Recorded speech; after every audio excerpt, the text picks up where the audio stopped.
మొత్తానికి నానుకి కొత్త కుర్చీ వచ్చేసింది అనమాట. ఇది ఎప్పటి నుంచో చెప్తున్నాను కొత్త కుర్చీ ఎత్తుకోరమ్మని. ఇంకొకటి ఉంది, దానికి ఏమైంది ఏంటని మీరు తెలుసుకోవాలనుకుంటే లాస్ట్ వరకు చూసేయండి. అలా నా ఛానల్ ఎవరైనా ఫస్ట్ టైం చూస్తుంటే please subscribe to my channel.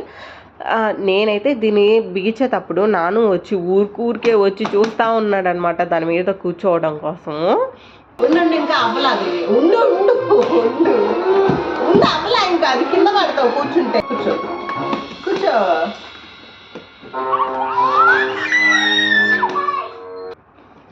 అది ఎక్కిన తర్వాత అంతా ఇంత గాడి ఓరు ఆనందము, చాలా ఆనందపడ్డాడనమాట.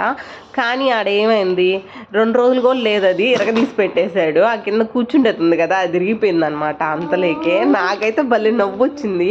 ఫస్ట్ చూసినప్పుడే అనిపించింది అనమాట, ఇది వీడి చేతుల్లో ఉంటుందా అని. అనుకున్నట్టే అది విరిగిపోయింది. పాతది వచ్చేసి మిడిల్లో కొంచెం నెరజిలినింది అనమాట, అందుకని పోయింది. అలానే ఎవరైనా ఛానల్ ఫస్ట్ టైం చూస్తుంటే please subscribe to my channel. Video నచ్చితే ప్లీజ్ లైక్.